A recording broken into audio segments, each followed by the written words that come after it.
Despite the fact that it's SMT's 30th anniversary, we don't have much to show for it. At the moment, there's some cool looking art and a concert happening later this year. I imagine they don't want a repeat of what happened last year, where the Persona anniversary disappointed many fans due to it being far too spread out for how few announcements they had. Obviously, the ports to all platforms were nice, but the build-up wasn't worth it for most people, including myself, honestly. But with SMT, there's many things they could do to please fans worldwide. So, here are my thoughts and predictions for the future of Shin Megami Tensei.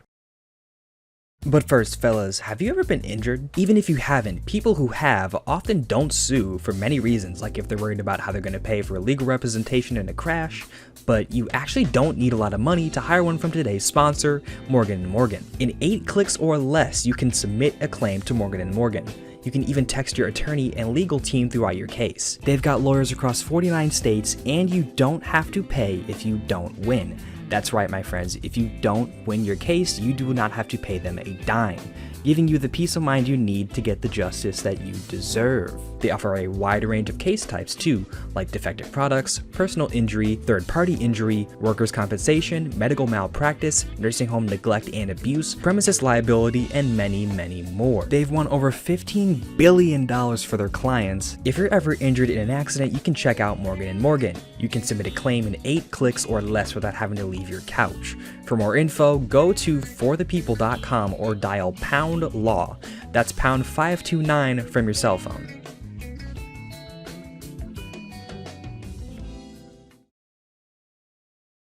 For my predictions, I'm going to go in the order of most to least likely, just to keep the video organized. Number 1, Shin Megami Tensei 5 port. I think we'll be getting an SMT 5 port of some kind later this year. Whether it's only for PC or all platforms, I don't know, but we're definitely getting one.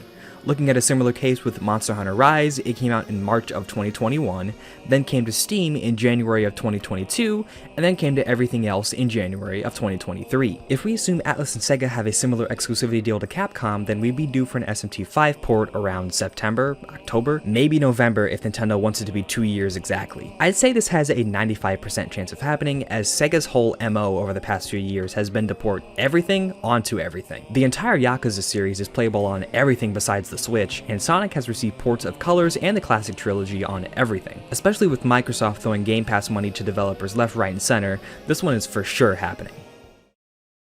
Number 2. Digital Devil Saga ports. Ever since Nocturne HD came out, the idea of porting other PS2 era titles hasn't gone away, and it makes sense.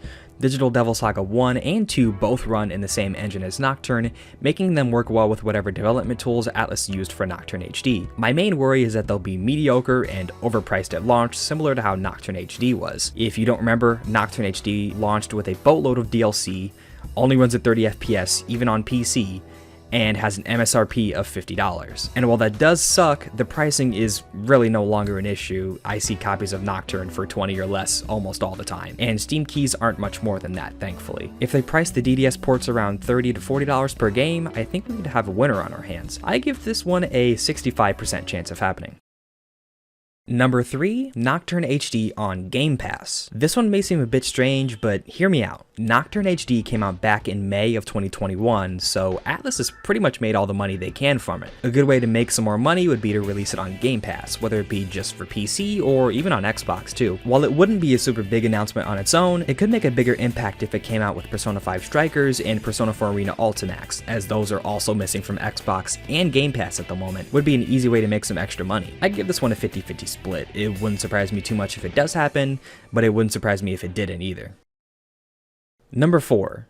Shin Megami Tensei 5 Apocalypse/Final. This one seems like a no-brainer, but I'm putting it low because we aren't that far removed from SMT 5, and I don't think Atlus would release a sequel so quickly after the last game. For context, SMT 4 came out in 2013, and Apocalypse came out in 2016. SMT 5 took 5 years to come out and required them to learn an entirely new engine. That knowledge is definitely not going to waste. Ideally, it would come out on all platforms that SMT would be on by its release, but it wouldn't surprise me if Atlus pulled a Capcom and put it out only on Switch until the next year after. I'd give it around a 30% chance of being announced and a 5% chance of actually being released this year. Atlus doesn't have much going on so far in 2023, but this game isn't going to come out so soon after the original, at least to me.